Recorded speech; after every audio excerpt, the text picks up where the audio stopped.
several OCD patients are like, will this ever go away? Any adult that is struck with some type of OCD is, oh my God, this is driving me crazy and ruining my life. And I also can't imagine a life without it. Yes. What's up, Bossing Up Overcoming OCD listeners? I'm your host, Erin Davis, and today I'm sitting down with guest Kristin Louise Duncombe. In today's episode, we're going to be talking about her book as well as her own personal experience with OCD. This is a must-listen episode, and if you or someone you know is struggling with obsessive-compulsive disorder, please send this episode their way. And if you're looking to discover the 5 biggest mistakes that fuel relationship anxiety, I've got a resource for you. Check out my Overthinker's Guide to Love. Link is in the show notes. You can also find it at livebeyonddoubt.com/Overthinker's Guide to Love. This is a free 5-day email course that will give you bonus tips to help you get out of the spiral. Now back to the conversation. Kristin, can you share with the listeners your background and your experience with OCD? Absolutely. So I'll start with where I am now. I'm a therapist by training. I'm also a life coach and an author. I've really got the career of my dreams. It's not what I thought I was going to do when I was younger. I always thought I wanted to be a talk show host. If I had been able to figure out how to do that, I would have become one with any luck. But I didn't know how to do it. And I feel like by becoming a writer and a therapist, I got to take the things that made me want to be a talk show host, apply them.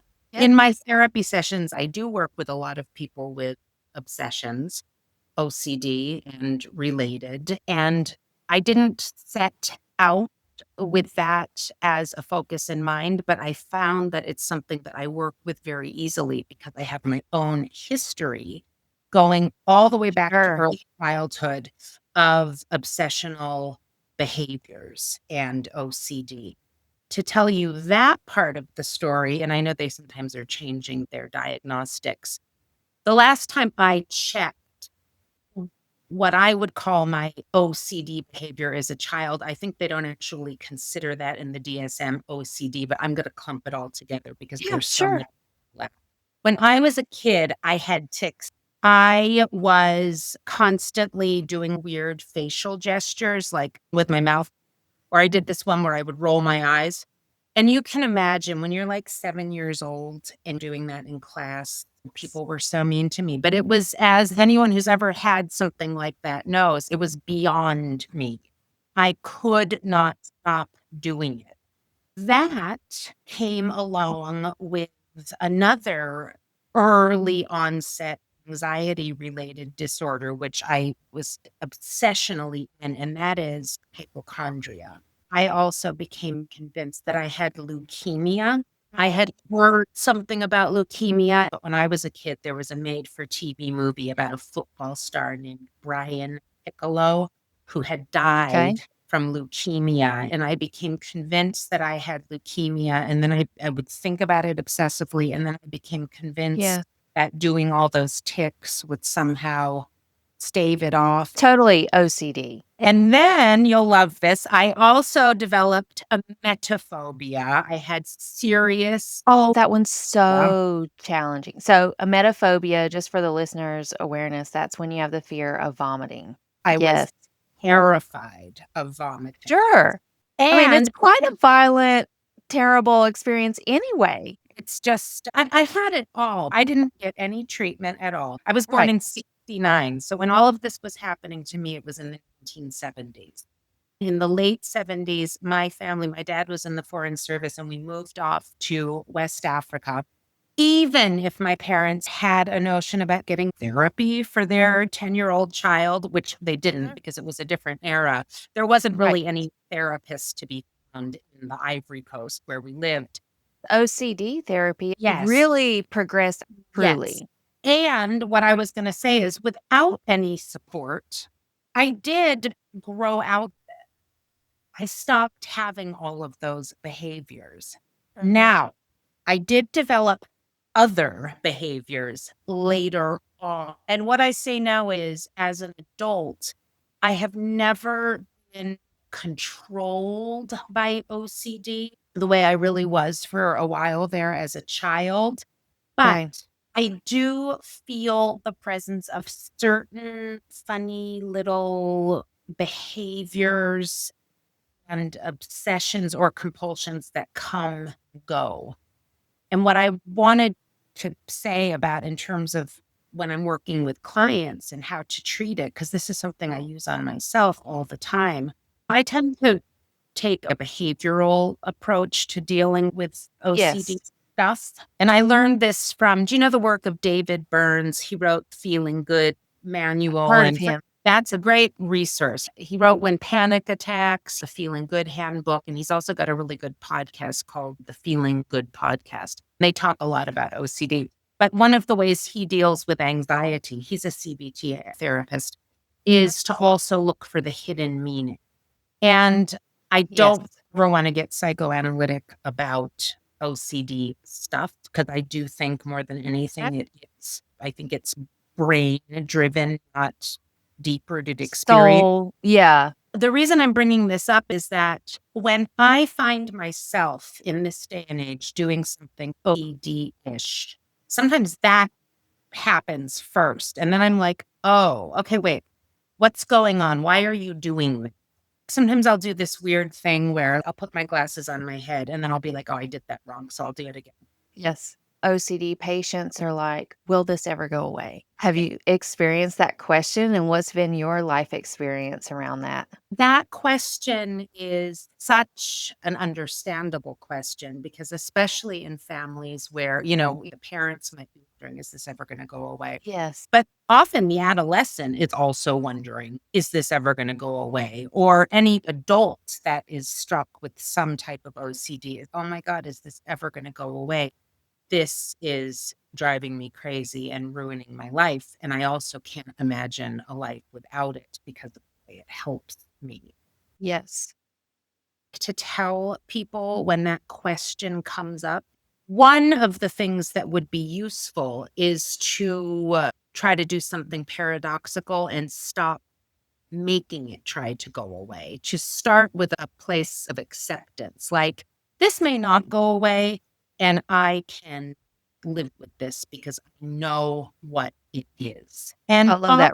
yeah, and making that shift often, and this is what I end up talking about so often with clients in my practices, is that when you accept something and even invite it in, it makes the involuntary, which is the obsession, become voluntary. So one of the techniques I use with people, depending on what the obsessional behavior is, to be one step ahead of it. And before the obsession occurs, just schedule some time to force yourself to obsess.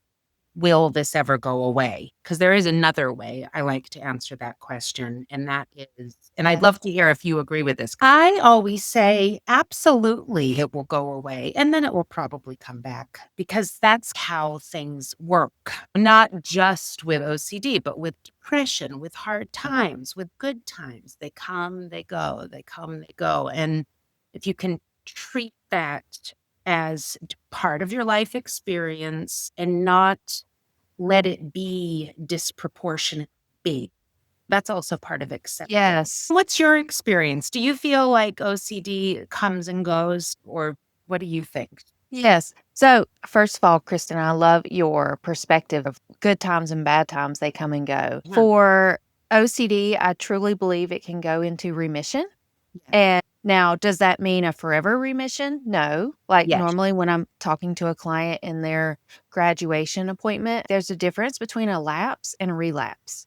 Especially for these adolescent clients, they are going to go through so much change and development in their life, experience so many new things that inevitably that OCD is going to try to hook in and grab. If I'm working with a 12-year-old, maybe they're having second guessing and obsessions around their menstrual cycle.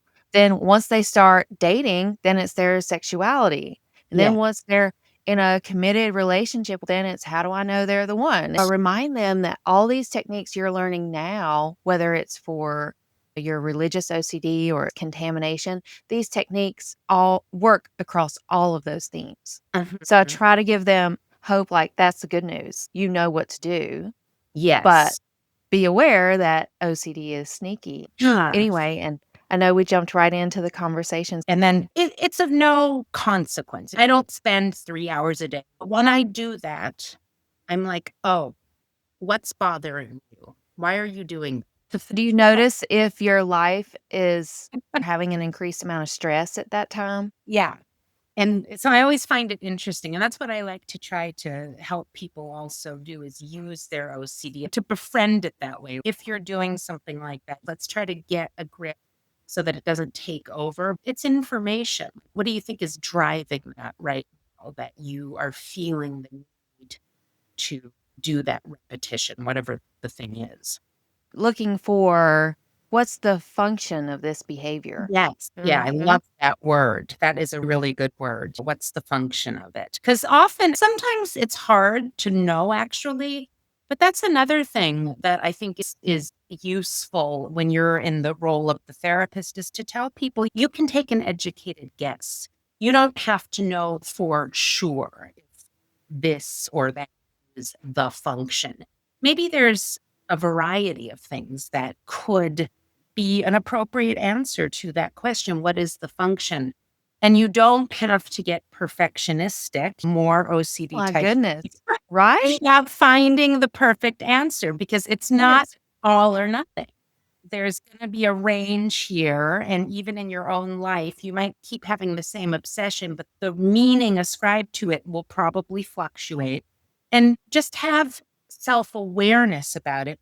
Don't try to control your knowledge base about yourself. But of course, it's so easy to say that. And it's so hard when you're at the beginning of dealing Right. with your own OCD. Well, and the folks who are dealing with pedophilic OCD or harm OCD, suicidal OCD, like some of those really taboo Yeah. topic, they Yeah. have a hard time being with themselves.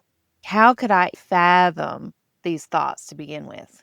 Yes. And I will tell you that is something that I have never had to deal with myself. And it's not to stigmatize it, just transparency. I feel like it would be for me a conflict of interest because when I said earlier that I grew out of my OCD behavior, I developed other behaviors. At the moment that I grew out of various behaviors that I described, my family moved to West Africa. At Oh, that wow. time, my path crossed with a serial pedophile who was high-ranking member of the US State Department. It was an American diplomat.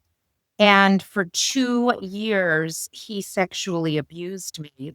Oh, And when the whole story came out, the State Department protected him and threw all of the victims, oh, our families under the bus. So that's what I no. write about in my most recent book. I talk about the intersection between the OCD that I started with as a child, which I think made me vulnerable to this man's attentions because I was the quote unquote weird kid that other kids were mean to. So when this guy started paying a lot Giving you attention. of Mhm.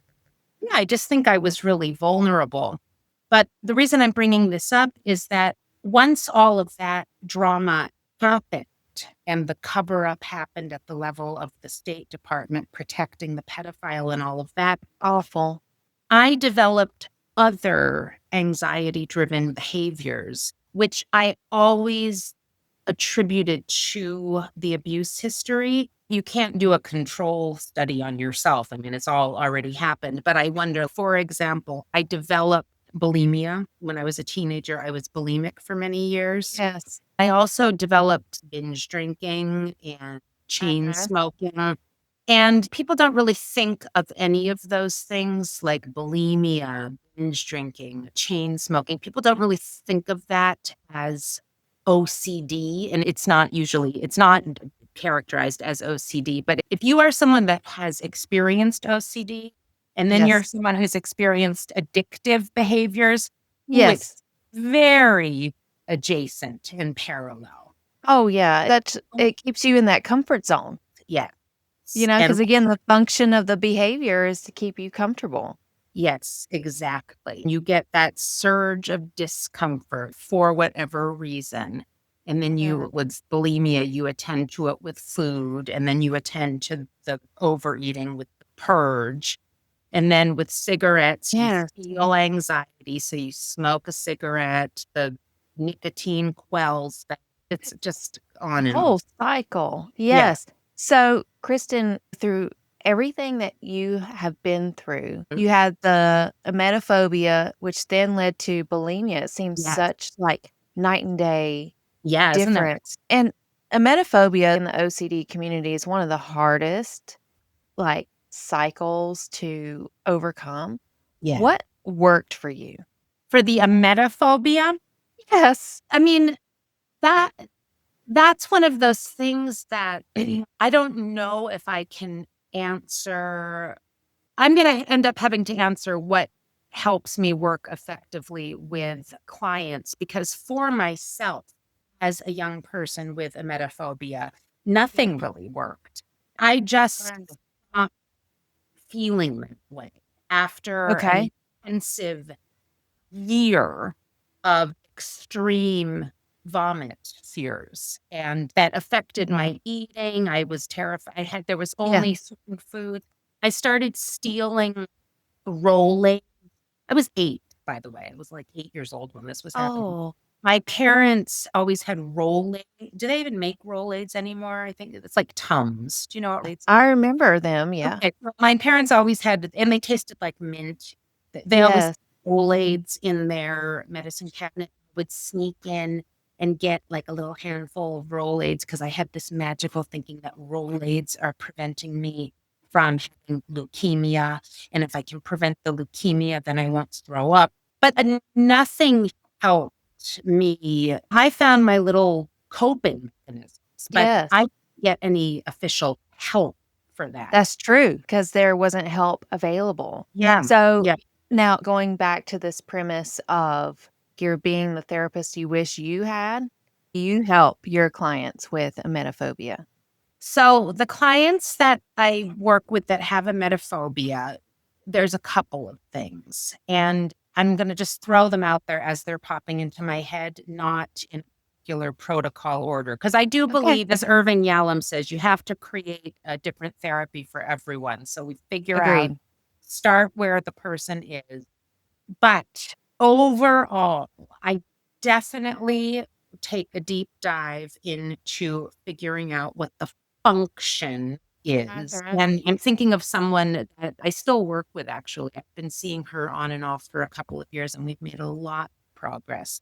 Whenever the emetophobia comes up, now she will say to me, I'm having that fear of life again. Because when we first started working together, she likened throwing and going to, and she was terrified of dying. Then when we talked about what is dying, Right?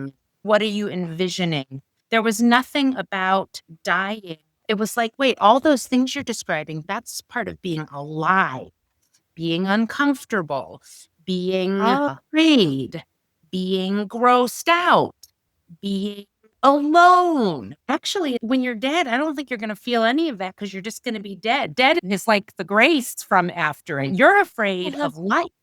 And that really landed for her. So one is the hidden meaning / function. But then the other thing that I really believe in is contracting with people. And this isn't just for emetophobia. This is for dealing with any sort of anxiety-driven behavior.